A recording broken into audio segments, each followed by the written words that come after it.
चले दोस्तों, तो पॉलिटी की दोस्तों बहुत डिमांड कर रहे थे आप लोग, पॉलिटी लाइए पॉलिटी लाइए। आ गई पॉलिटी, ठीक है। मैंने शेड्यूल पोस्ट कर दिया है, कम्युनिटी में जाओगे पोस्ट में वहाँ दिख जाएगा, ठीक है।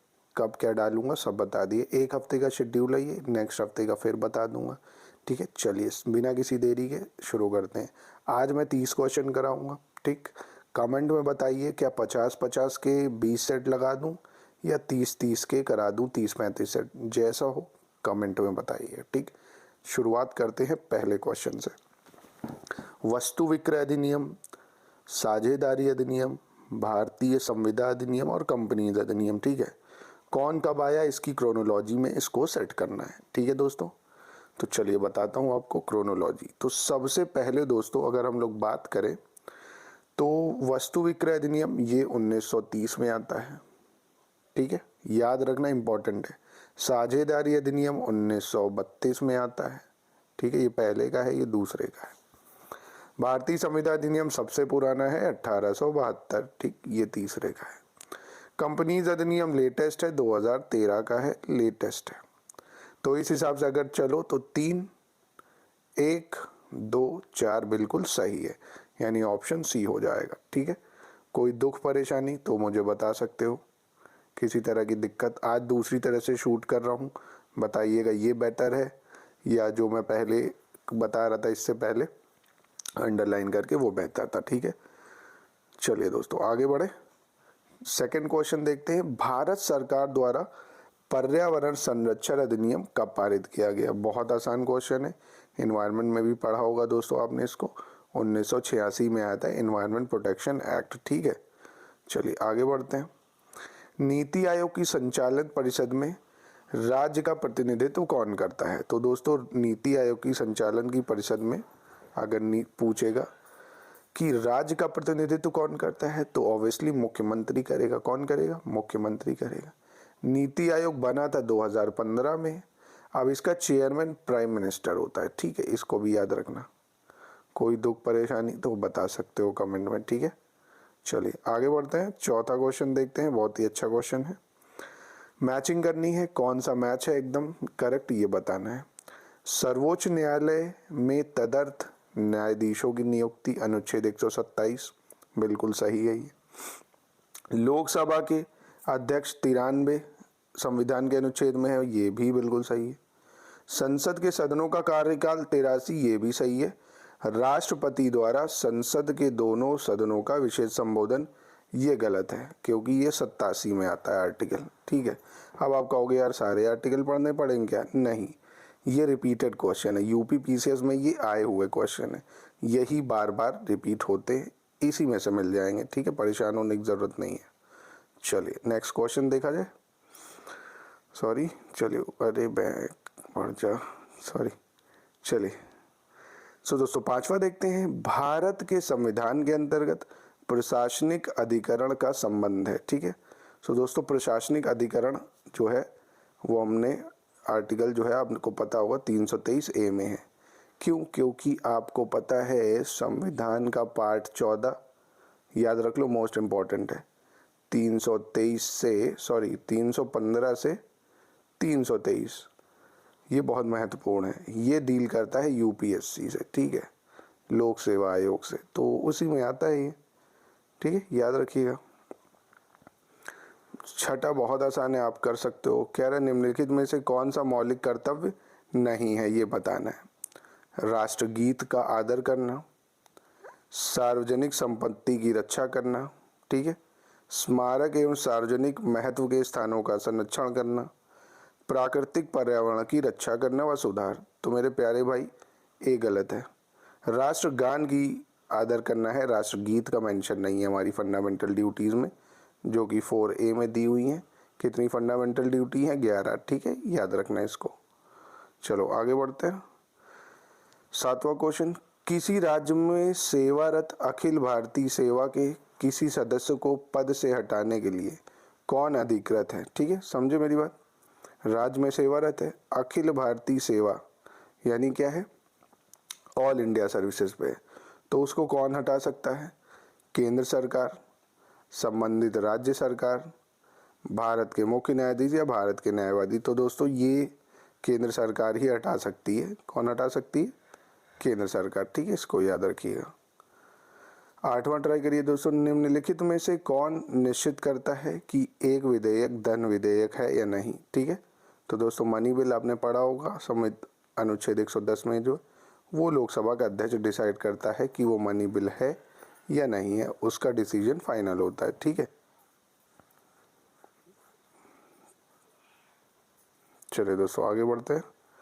10वां क्वेश्चन देखते हैं। 2010 में पेट्रोल एवं डीजलों की कीमत को नियंत्रण मुक्त करने के लिए बनी समिति के अध्यक्ष कौन थे? ठीक है, तो ये करंट अफेयर्स का क्वेश्चन है, तब आया था, अब तो इसका कोई मतलब भी नहीं है, पर आंसर जान लो। कीर्ति एस पारेख। ये आपको नहीं याद करना है। ठीक है, ये तब का करंट अफेयर्स का था, अब कोई मतलब नहीं है। सो दोस्तों समझ में आया होगा आई थिंक। कोई समस्या परेशानी तो बता सकते हो कमेंट में। ठीक है, आगे बढ़ते हैं। भारत के उच्चतम न्यायालय में न्यायाधीशों की संख्या में वृद्धि करने की शक्ति किस में निहित है? ठीक है, तो ये तो आपको पता होगा कि अगर जजों की संख्या बढ़ानी है तो भैया संसद से बिल पास कराना पड़ेगा। ठीक है, राष्ट्रपति नहीं कर सकता, संसद से बिल पास होगा तब होगा। ठीक है, चलिए दोस्तों 11वां क्वेश्चन देखते हैं। कह रहे निम्नलिखित में से कौन सा एक सही सुमेलित नहीं है? ठीक है, केंद्रीय सत्कर्ता आयोग 1964, केंद्रीय अन्वेषण ब्यूरो 1963 में बना, अंतर राज्य परिषद 1990, राष्ट्रीय विकास परिषद 1954। सो दोस्तों डी वाला गलत है। क्यों गलत है? क्योंकि जो राष्ट्रीय विकास परिषद है ये 1954 नहीं, ये 1952 में बना है। ठीक है, आपको ये याद रखना है, 1954 नहीं 1952 में बना। ठीक है, चलिए 12वां देखते हैं। कौन सी अनुसूची पंचायती राज से संबंधित है? सो दोस्तों पता होगा आपको कौन सी अनुसूची का मतलब शेड्यूल की बात कर रहा है। तो दोस्तों शेड्यूल 11 जो है ये पंचायती राज से संबंधित है। ठीक है, और अगर पूछ ले भैया कि कौन से पार्ट में है तब क्या करोगे और कब ऐड हुआ? तो दोस्तों पार्ट 9 याद होगा आपको, 73 कॉन्स्टिट्यूशन अमेंडमेंट एक्ट 1992। ठीक है, और वही म्यूनसिपैलिटीज पार्ट 9A में है। कौन से पार्ट से ऐड हुआ भैया? वो 74 कॉन्स्टिट्यूशन अमेंडमेंट एक्ट 1992। ठीक है, तो इसको याद रखना।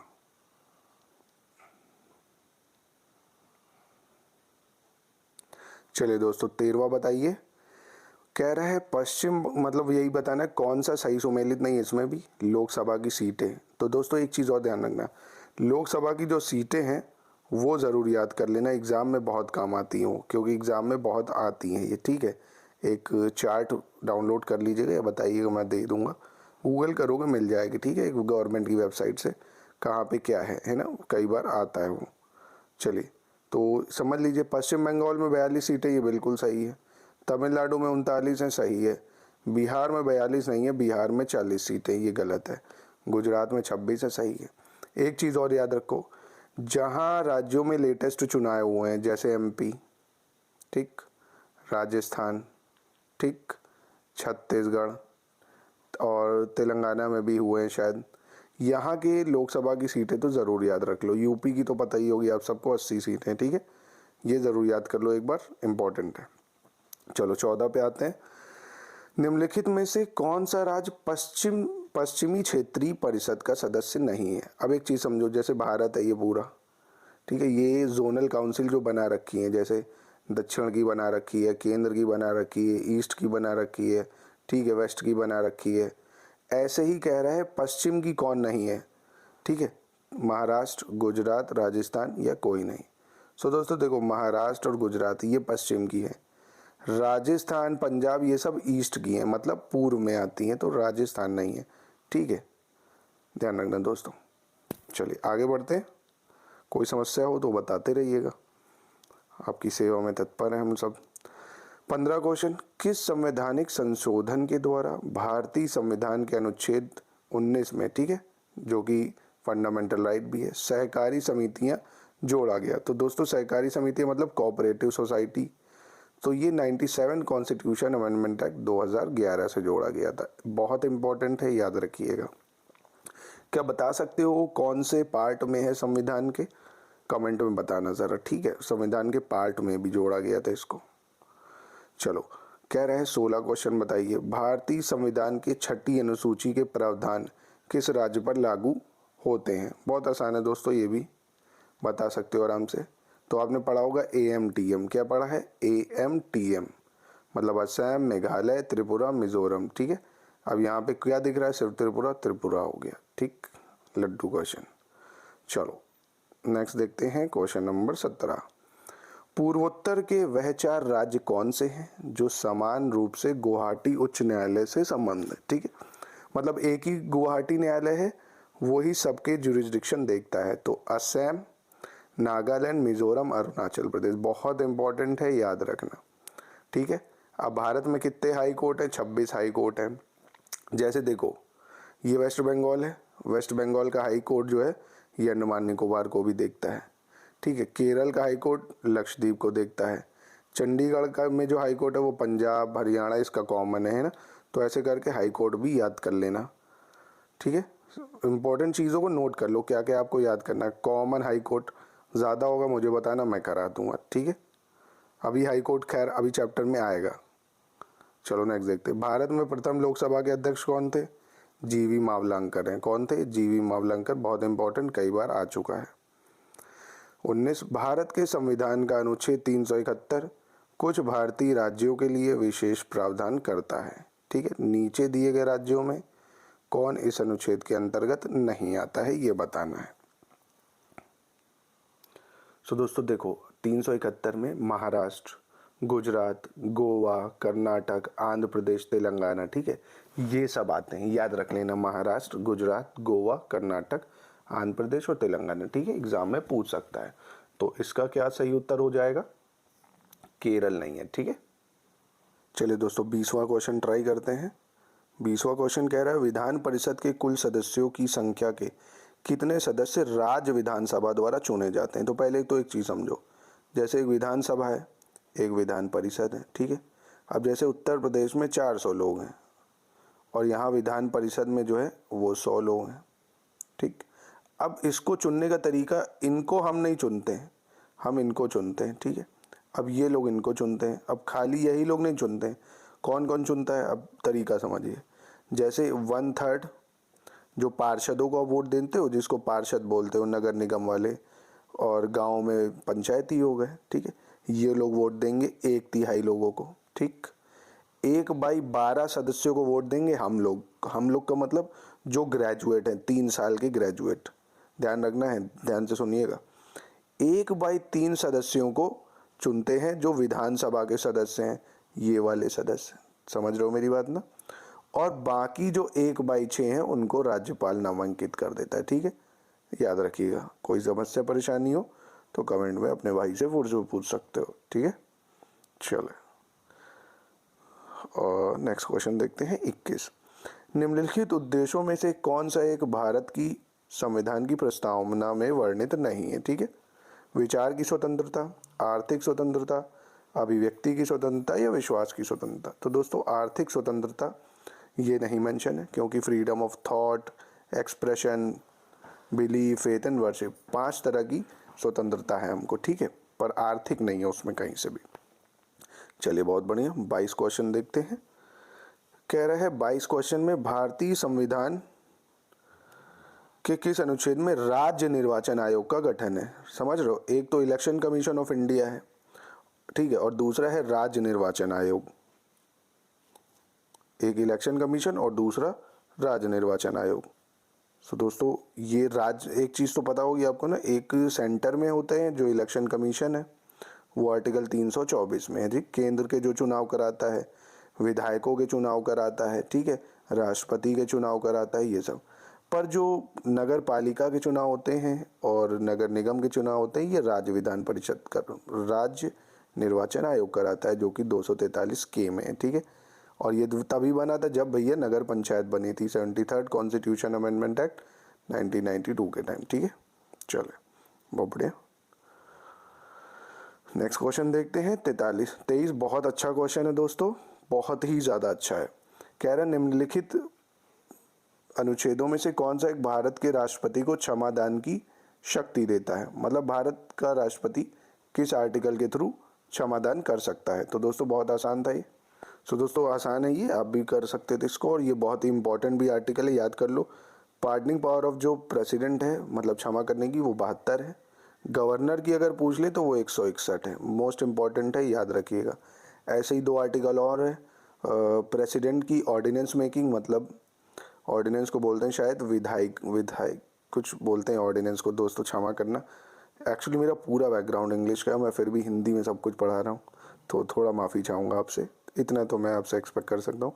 ऑर्डिनेंस को क्या हिंदी में बोलते हैं मुझे कमेंट बताइएगा। दोस्तों ऑर्डिनेंस जो प्रेसिडेंट पास करता है वो 123 आर्टिकल से करता है, और जो राष्ट्रपति करता है वो 213 से करता है। ठीक है, दोनों में अंतर है, याद रखिएगा। और इसकी पार्डनिंग पावर 72 है, उसकी 161 है। ठीक है, चले 24 देखते हैं दोस्तों। कह रहा है जिला एवं सत्र दोनों न्यायाधीश काम किसके नियंत्रण में करते हैं? जिला न्यायालय भी और जो सत्र न्यायालय होता है, दोनों के न्यायाधीश।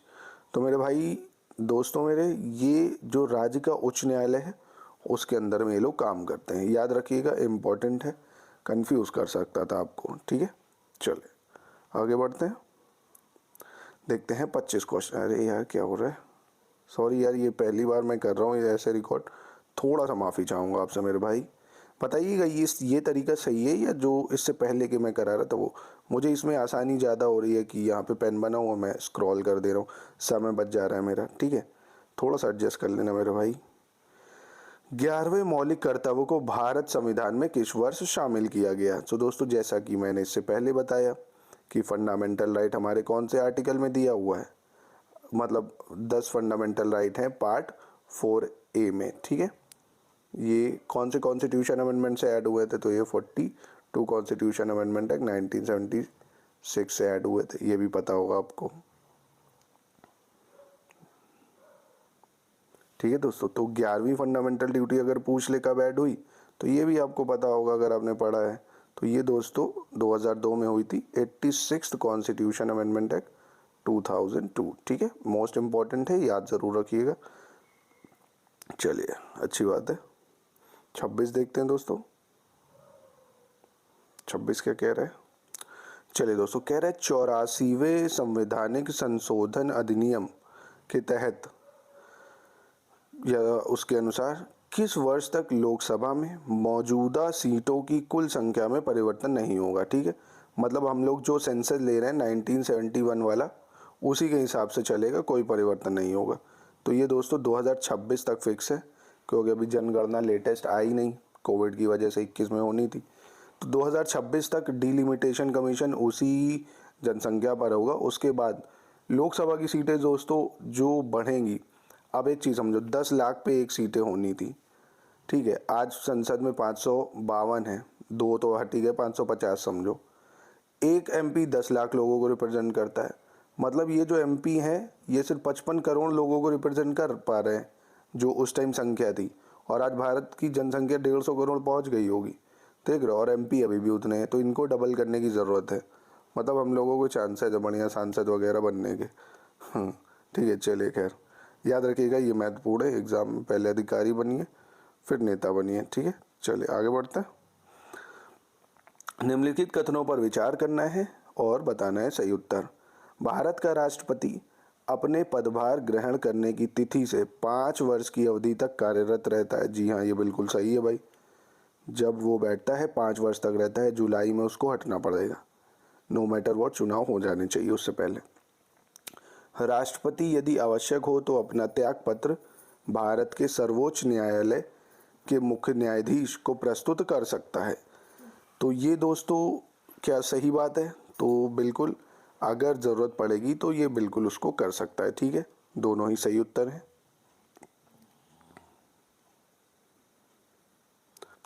चलिए दोस्तों, अब डीपीएसपी आ गया है जो कि हमारे पार्ट 4 में है, और संविधान में अगर आर्टिकल पूछे तो 36 से 51। ठीक है, मैच करना है इनमें से कौन सा सही सुमेलित नहीं है। राज्य लोक कल्याण की अभिवृद्धि के लिए सामाजिक व्यवस्था बनाएगा, ये अनुच्छेद 37 में नहीं है, ये गलत है, ये अनुच्छेद 38 में है। ठीक है, बाकी राज्य द्वारा अनुसरणीय कुछ नीति तो 39, ये सही है। सहकारी समितियां, ये भी सही है। अंतर्राष्ट्रीय शांति एवं सुरक्षा अभिवृद्धि, ये भी सही है। और एक चीज़ और याद रखो दोस्तों, 1 से 51 तक के आर्टिकल कंठस्थ होने चाहिए, ठीक है। जैसे आपका सिटीजनशिप हो गया 5 से 11, ठीक है, 12 से 35 फंडामेंटल राइट, 36 से 51 DPSP, ठीक है। ये सब आपको याद होना चाहिए, इसमें कोई दो राय नहीं है, ठीक है। सो दोस्तों आज मैं इतना ही करा रहा हूँ, मुझे पहले कमेंट में कुछ रिस्पॉन्स चाहिए इसका और 2-3 सजेशंस चाहिए, फिर लेक्चर कंटिन्यू कर दूंगा पॉलिटी के, कोई दिक्कत नहीं है। आप बस मुझे ये बताओ ये इस तरीके से आपको समझ में आया, ठीक। पहली चीज़, क्या मैं इसी कॉन्सेप्ट से बताऊं जैसे ये चल रहा है, या जो मैं पुराना वाला कर रहा था अंडरलाइन वो चाहिए, ठीक। दूसरी चीज़, मुझे सजेशन चाहिए कि मैं 30 क्वेश्चन करा के, ठीक है, 30 क्वेश्चन करा के 30-35 लेक्चर कराऊं, या 50 क्वेश्चन करा के 20 लेक्चर कराऊं, ठीक है। इसमें फुल डिटेल एक्सप्लेनेशन कराऊं या इसमें जल्दी जल्दी कराऊं, या फुल डिटेल एक्सप्लेनेशन चाहिए, क्या चाहिए मुझे कमेंट में एक बार बता दो दोस्तों, तो उस हिसाब से चला दूंगा, ठीक है। बाकी नमस्कार, मिलते हैं नेक्स्ट वीडियो में। Thank you, good night.